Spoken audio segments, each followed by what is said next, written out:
భూసేకరణకు నూతన విధానం అమల్లోకి రాబోతోంది. ప్రభుత్వ ప్రాజెక్టుల కోసం చట్టబద్ధంగా భూమిని సేకరించడం, నిబంధనల ప్రకారం పరిహారం చెల్లించడం ప్రస్తుత పద్ధతి. కానీ దీనివల్ల భూములు కోల్పోతున్న రైతులు కోర్టులను ఆశ్రయించడం, అభివృద్ధి పనులను అడ్డుకోవడం, పరిహారం వివాదాలు, నిరసనలతో ప్రాజెక్టులు ఏళ్ల తరబడి ముందుకు సాగని పరిస్థితి నెలకొంటోంది.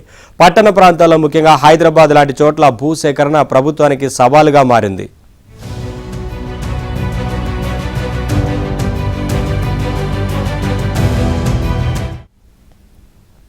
ఈ నేపథ్యంలో భూమిని స్వాధీనం చేసుకోవడం కాకుండా భూ యజమానిని అభివృద్ధిలో భాగస్వామిని చేసే విధానానికి చట్టబద్ధత కల్పించే దిశగా ప్రభుత్వం అడుగులు వేస్తోంది.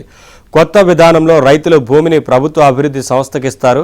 ప్రభుత్వం అక్కడ రోడ్లు, డ్రైనేజీ, నీరు, విద్యుత్, పార్కులు, ఇతర మౌలిక వసతులు కల్పించి అభివృద్ధి చేసిన తర్వాత అందులో నిర్ణీత భాగాన్ని తిరిగి రైతుకిస్తుంది.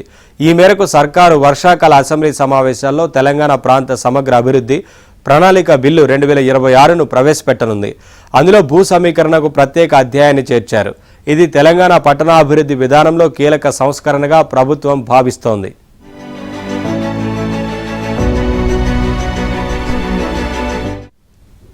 భూమి ఇచ్చిన యజమానికి ఎకరానికి 600 నుంచి 1000 చదరపు గజాల దాకా అభివృద్ధి చేసిన ప్లాట్ ఇస్తారు. మొత్తం అభివృద్ధి చేసిన భూమిలో 60% రైతులకు, 40% అభివృద్ధి సంస్థకు కేటాయిస్తారు. రోడ్లు, పార్కులు, ప్రభుత్వ అవసరాలకు, సామాజిక మౌలిక వసతుల కోసం 40% భూమిని వినియోగిస్తారు. కనీసం 50 ఎకరాల విస్తీర్ణంలో ల్యాండ్ పూలింగ్ చేస్తారు.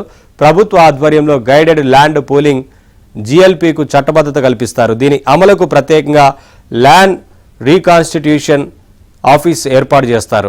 వివాదాల పరిష్కారానికి అపీల్ బోర్డు, సాంకేతిక పర్యవేక్షణకు టెక్నికల్ అడ్వైజరీ కమిటీ ఉంటాయి.